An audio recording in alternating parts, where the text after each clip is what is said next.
Hi, I'm Leslie Foy from Emmanuel Community United Methodist Church, and I'd like to welcome you to Once Upon a Bible Time.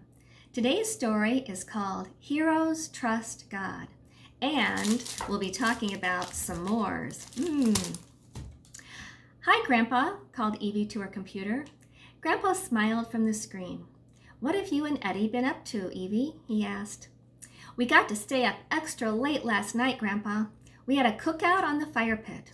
We made hot dogs, and then we had s'mores. That sounds like fun. I hope you made your marshmallow extra gooey. I did, Grandpa. Eddie dropped 3 marshmallows into the fire, though, and then he just ate his graham crackers and chocolate plain. He got chocolate all over himself, so he had to have a bath even though it was really late. How did it get to be so late, Evie? It's not like your mother to keep you up past bedtime.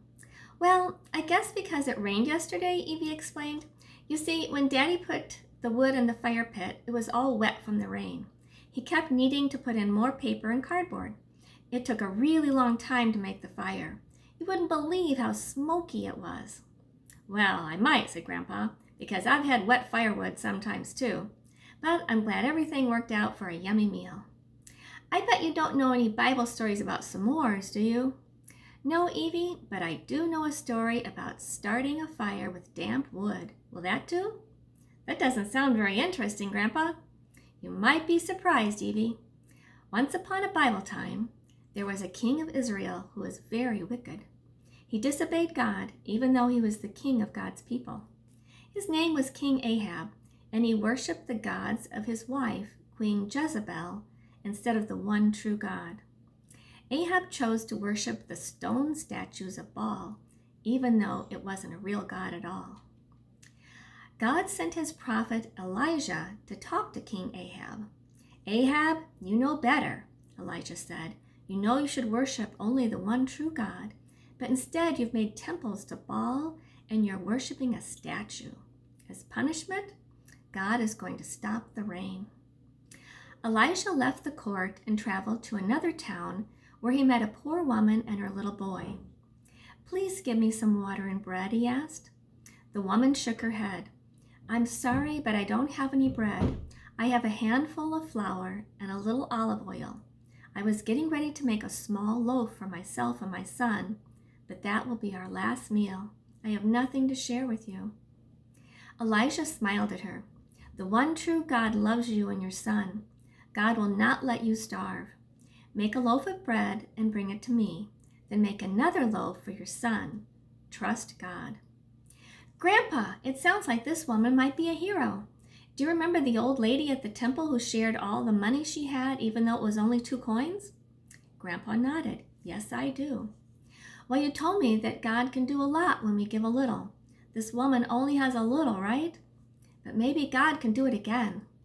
Let's find out, shall we? Grandpa continued. The woman did what Elijah said. She made a small loaf of bread and gave it to Elijah.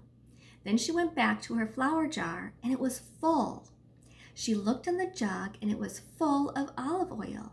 So she made another loaf, and she and her son ate. For 3 years, she made bread for herself, her son, and Elijah, and the flour and oil never ran out. Even though there was no rain, just as God had said, and food became very scarce all over the land, the woman and her son had plenty to eat and to share with Elijah.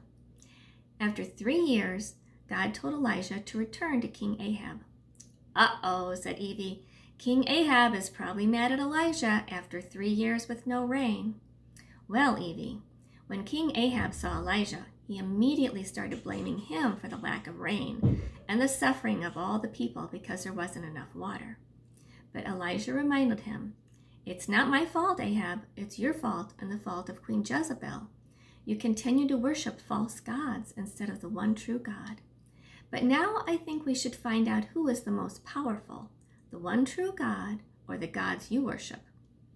Bring the prophets of Baal to that high mountain for a contest. Bring as many as you can. I will represent the one true God all by myself.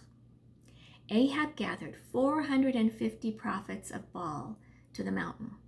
Many people followed them up the mountain where Elijah was already waiting. Elisha said to the people, "Stop wavering and make a choice. Either choose Baal or choose the one true God." "Grandpa," Evie asked, "how can there be a contest between God and a statue? It doesn't make sense." "You're right, Evie, but Elisha wanted the people to be sure of their choice. So he asked the prophets of Baal to make an altar. Prepare a sacrifice and then put it on the stone altar with sticks for a fire, but do not light the fire. Instead, ask Baal to light the fire." So the prophets of Baal did just that. They called Baal, asking for fire. All morning they danced around the altar shouting, "Baal, hear us." Elisha started to tease the prophets. "There are 450 of you, and still Baal doesn't hear.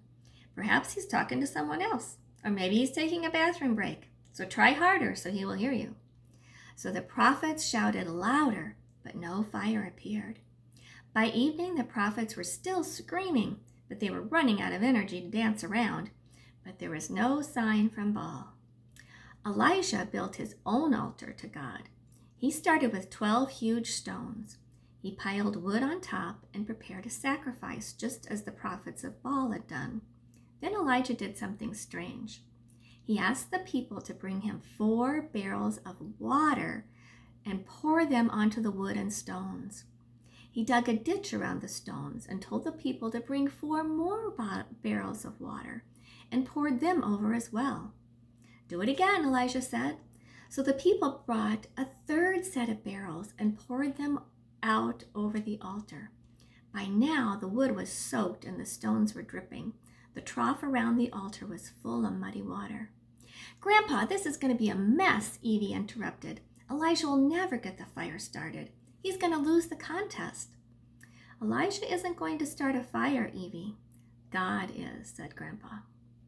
In front of everyone, King Ahab, the 450 prophets of Baal, and all the people, Elijah prayed, "God of Abraham, Isaac, and Jacob, answer me so these people will know that you are the one true God and will worship you." Suddenly, God sent fire from heaven. Immediately it burned up the wood and the sacrifice, but it also burned up the stones, the water in the trench, and even the dirt around the altar. When the people saw this, they began to worship God. Soon afterwards, God sent rain. The people recognized that Baal was just make-believe.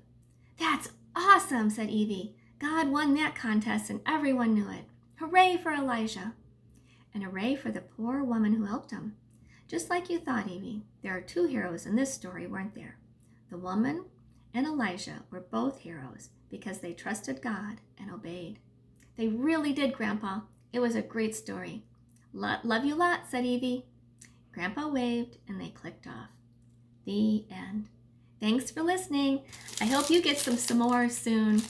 Bye.